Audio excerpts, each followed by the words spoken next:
Good evening and happy first day of October.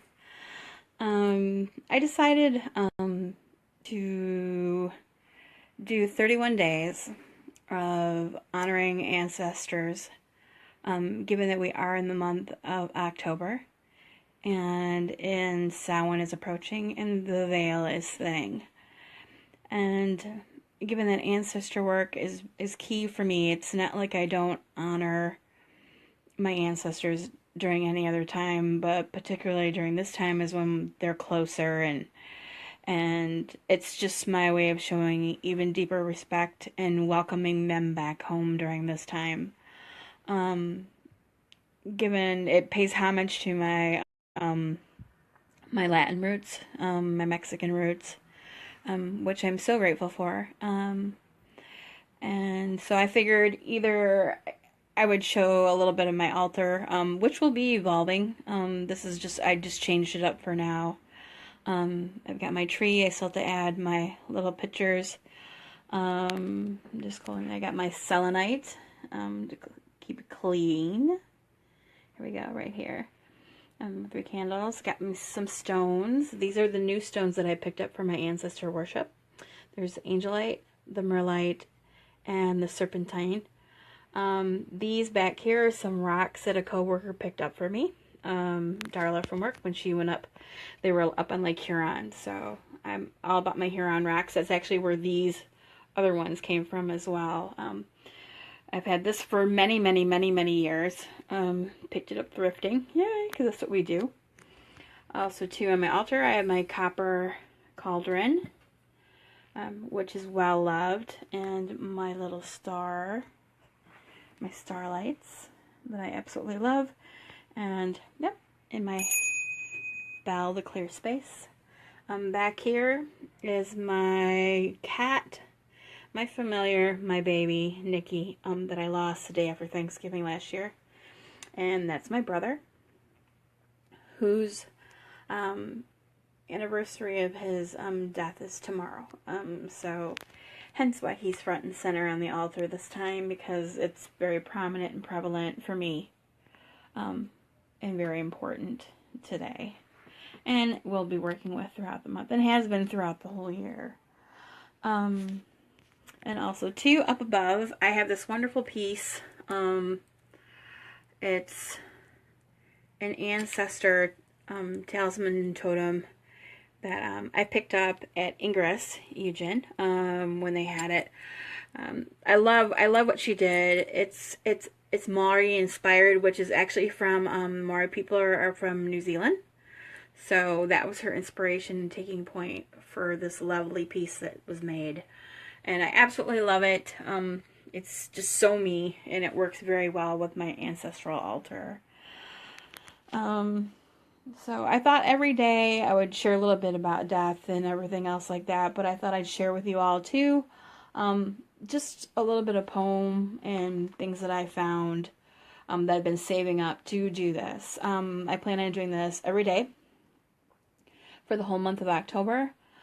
Just reciting something, sharing something on ancestor work, ancestor worship, poetry, whatever the case may be. So I really liked this one. I thought I would start it out this way. And this particular piece that I found is called Ancestor Prayer. When you were born, the earth became your body. The stone became your bone. The sea became your blood. The sun became your eye. The moon became your mind. The wind became your breath. When you passed to the other world, your breath became the wind. Your mind became the moon. Your eye became the sun. Your blood became the sea. Your bone became the stone. Your body became the earth. When we were born, you did the same for us. You called forth the earth and the rocks. The sea arose and the sun descended. The moon shone down and the winds sang.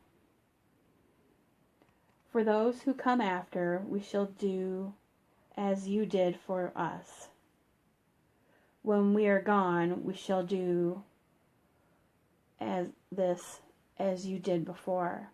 ancestors, we honor you.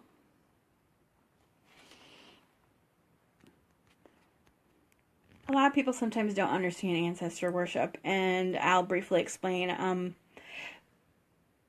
We all have ties to our past, and our past makes us who we are, and it enriches us, it enlightens us, and it's where we come from. And it goes back generation after generation after generation. And when you think about everything elementally, we're breathing the same air that they did, minus a few polluted things in it, but we are. We're drinking the same water, we're walking on the same ground, we're being warmed by the same sun that they were. All of it. We're all connected. It doesn't matter. And therefore they're always surrounding you, they're around you, and I love that fact that it keeps us that grounded. It's like they're never that far away. I mean, literally, everything is touched by everybody. We're all interconnected. No matter where you come from, no matter what faith you walk, no matter what color your skin is, we're all the same. And that doesn't change. And many cultures throughout history have chosen to worship their ancestors because they realized the importance of that, because they knew that's where they came from. And we don't do that anymore like they did. And I think that's half the reason why we've lost touch with so many things around us. Our indigenous ancestors respected the land, they respected the water, they respected the whole cycle of life. They embraced it. Death wasn't always a bad thing. In Aztec culture, they embraced death. To them, it was just another avenue for you to walk on, and it was just a continuation of a start of a new journey. Death was never feared by them because they knew there'd be something else later. And I've always loved that concept about the Aztecs. They really didn't fear it the way people fear it now. And other cultures didn't fear it either. They just knew it was just another part of the cycle because they could see things around them dying and things being born, and it was just natural. It's just like how we fear getting old and everything else, when that's just a natural cycle of what is throughout history. But anyways, I thought I'd just take time to share. I'll probably post this, I think, up on another board too, before my dogs go crazy downstairs. Let's see.